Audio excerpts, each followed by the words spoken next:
নমস্কার বন্ধুরা, নবদিগন্ত চ্যানেলের পক্ষ থেকে আপনাদের সকলকে জানাই স্বাগতম।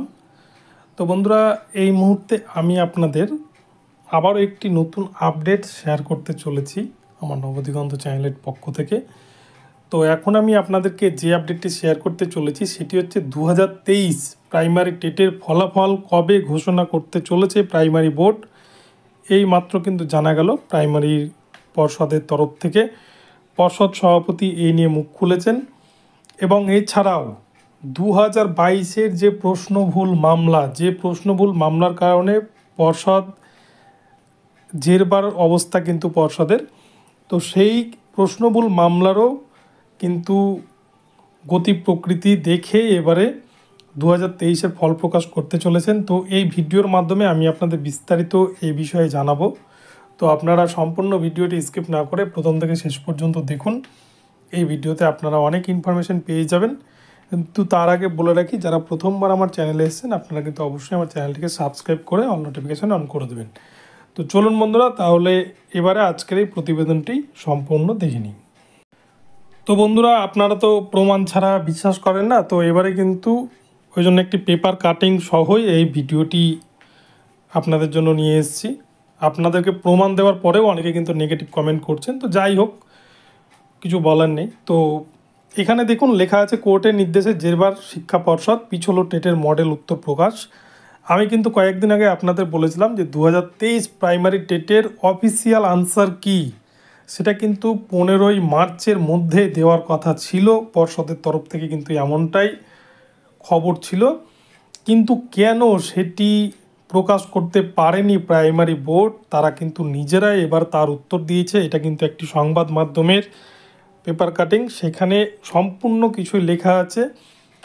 তো বিশেষত বলে রাখা ভালো, এটি কিন্তু 2022 প্রাইমারি টেটের যে প্রশ্নভুল মামলা, যেখানে বেশ কয়েকটি প্রশ্নভুল মামলা রয়েছে এবং যা নিয়ে কলকাতা হাইকোর্টে কিন্তু ভীষণ জেরবার প্রাইমারি বোর্ড, পর্ষদ সভাপতিকে একাধিকবার কিন্তু প্রশ্নের মুখে পড়তে হচ্ছে।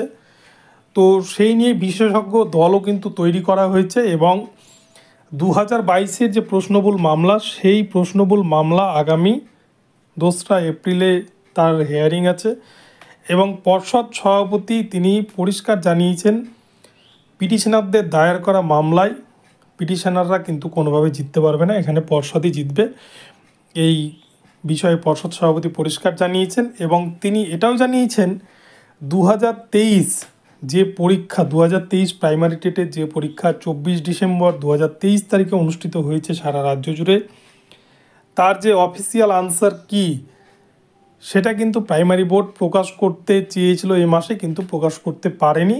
কেননা প্রকাশ করলে যদি আবার প্রশ্ন ভুলের দায়ে মামলা দায়ের করে পিটিশনাররা, সেই ভয়ে কিন্তু পর্ষদ এবারে সেই 2023 প্রাইমারি টেটের মডেল আনসার কি তারা কিন্তু প্রকাশ করেনি। তারা একটু ভালো করে বিষয়টা বুঝে শুনে আরেকটু ভেরিফাই করে, সমস্ত প্রশ্নের উত্তর ভেরিফাই করে ওইভাবেই কিন্তু তারা ওএমআর মূল্যায়ন করে তারপরে তার অফিসিয়াল আনসার কি প্রকাশ করবে এবং তারপরেই কিন্তু উত্তরপত্র প্রকাশ করবে, এমনটাই কিন্তু পর্ষদের সভাপতি নিজে জানিয়েছেন। এই পেপার কাটিংটা আছে, আপনারা কিন্তু সম্পূর্ণটা পড়ে দেখলে এখান থেকে বিস্তারিত বুঝতে পারবেন। তো সেই জন্যই কিন্তু পর্ষদ তাদের অফিসিয়াল যে আনসার কি, সেই আনসার কি পাবলিশ করছে না এই মুহূর্তে। এপ্রিল মাস অর্থাৎ এপ্রিলের 2 তারিখে এই 2022 প্রশ্নভুল মামলার সমস্ত মামলা মিটে যাওয়ার পরেই কিন্তু প্রাইমারি বোর্ড এই 2023-এর মডেল আনসার কি পাবলিশ করবে। যদি 2 তারিখে এই মামলা মিটে যায় তাহলে খুব শীঘ্রই কয়েকদিনের মধ্যেই কিন্তু প্রাইমারি বোর্ড অফিসিয়াল আনসার কি পাবলিশ করে দেবে। আর যদি 2 তারিখে মামলাটি না মেটে তাহলে কিন্তু 2023-এর রেজাল্ট বেরোতে হয়তো আরও কিছুদিন সময় লাগবে। তবে এপ্রিল মাসের আগে কোনোভাবেই যে এই রেজাল্ট সম্ভব নয় বা মডেল আনসার কি প্রকাশ করা সম্ভব নয়, এমনটাই কিন্তু প্রাথমিক পর্ষদের সভাপতি গৌতম পাল নিজের মুখেই জানিয়েছেন। তো তার জন্য আমাদেরকে অপেক্ষা করতে হবে। 2 তারিখের যে হিয়ারিংটা রয়েছে সেটা কিন্তু ভীষণ গুরুত্বপূর্ণ হতে চলেছে। তো দেখা যাক 2 তারিখে হিয়ারিংয়ে কী তথ্য উঠে আসে এবং তারপরেই কিন্তু পর্ষদ এই বিষয়ে ডিসিশন নেবে। তো বন্ধুরা, এখন ভিডিওটি এ পর্যন্তই রইল। আপনাদের কেমন লাগলো ভিডিওটি অবশ্যই কমেন্ট বক্সে জানাবেন। ভিডিওটি ভালো লাগলে চ্যানেলটিকে সাবস্ক্রাইব করে দেবেন, আর প্রতি মুহূর্তে ধরুন নতুন নতুন আপডেট পেতে অবশ্যই চ্যানেলটিকে ফলো করতে থাকুন। ধন্যবাদ। পরবর্তীতে আবারও নতুন আপডেট পেলে আপনাদেরকে জানিয়ে দেবো। সকলে ভালো থাকবেন।